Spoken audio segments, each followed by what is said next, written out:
Hovorí sa, že na Slovensku sme hrdí na hokej a Tatry. Ale ako je to v skutočnosti? Závisí naozaj naša hrdosť od takýchto znakov? A cítia vôbec Slováci národnú hrdosť?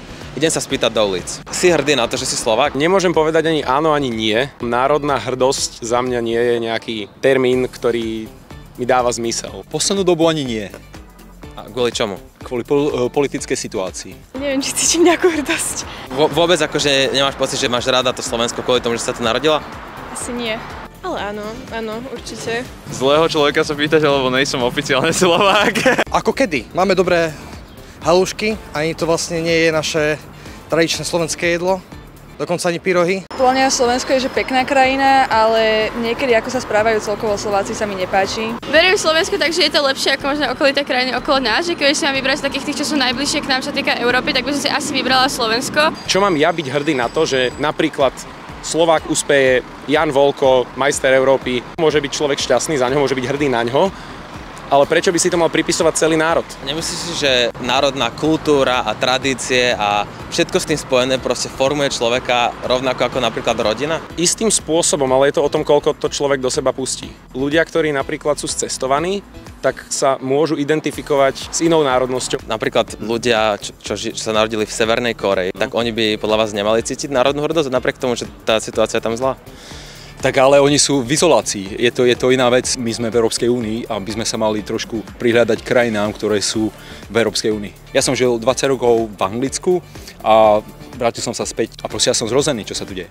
Keby ľudia viacerí cítia tú národnú hrdosť, tak nemotivovalo by ich to, aby zmenili tú situáciu? Keď sa pozriete na iné krajiny, tak oni tú svoju demokraciu, tú hrdosť budovali strašne dlho. Teraz otázka znie, že ktorým smerom Slovensko v podstate chce ísť. Ani napríklad tá kultúra a tí ľudia nepripadajú ti takí svoji? Akože hej, ale keď som v zahraničí, tak tam sa cítim asi lepšie. Máš na to aj nejaký taký dôvod, že čo je tam lepšie? Ľudia v tej komunikácii, proste v správaní a tak. Na čo mám byť hrdý? Na Tatry super, veľmi pekné. Nie na Tatry, nie na tie okolnosti, ale na to, že je to proste tvoj národ. Tí ľudia okolo teba, to všetko tvorí ten národ. A či na to nie si hrdý? No ale štát je podľa mňa niečím tvorený.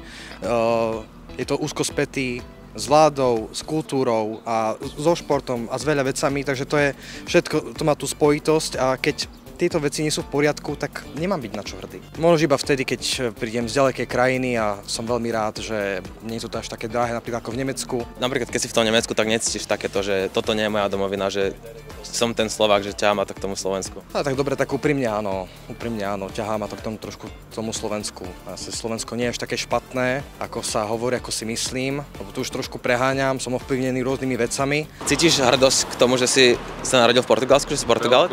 Akože veľmi veľkú, lebo ako Slováci sme toho, mám pocit, že nedosiahli toľko na to, aby nás vôbec poznali v zahraničí a určite ma bude viacej ľudí rešpektovať, keď budem v zahraničí a niekomu poviem, že som Portugalec, ako keď som Slovák. A je to podľa teba iba kvôli tým úspechom, čo Portugalsko v histórii malo, alebo je tam aj takéto, že proste je to tvoja vlast? Je mi také bližšie, že cítim sa tam viacej, takže je to bližšie ku mne, aj tie vlny, aj všetko. Napríklad šíbačka, čo teraz bola, tiež sa cítim viacej bližšie s tým, že žrať koláče v Portugalsku, ako oblievať ženy tu na Slovensku. Na jednu stranu som akože hrdá na tú krajinu, lebo je to proste pekné, ale niekedy tu ľudia nie sú až takí pekní. Si iba hrdá na to, že je to akože nejako pekné zvonku, alebo si aj hrdá na to, že akože odtiaľ to pochádza, že je to tvoja vlast? Si až takáto národniarka nie som. Kebyže si v zahraničí, tak cítiš, že ťa to ťahá naspäť domov?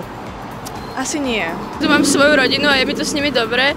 A kebyže mám odtiaľto odísť, tak sa asi vrátim kvôli ním, ale viem si predstaviť, že som si vedela zvyknúť žiť aj niekde inde. Čo v tebe vzbudzuje takú národnú hrdosť? Asi iba tým, že som sa tu narodila, vyrastám tu, som tu rada, ale nenapadá mi nejaký konkrétny dôvod, že prečo. Skôr len tak, že nehambím sa povedať, že som odtiaľto. Veľa ľudí hovorí, že kvôli nejakým akože spoločenským, politickým podmienkam nie sú hrdí na to. Aký máš ty na to pohľad?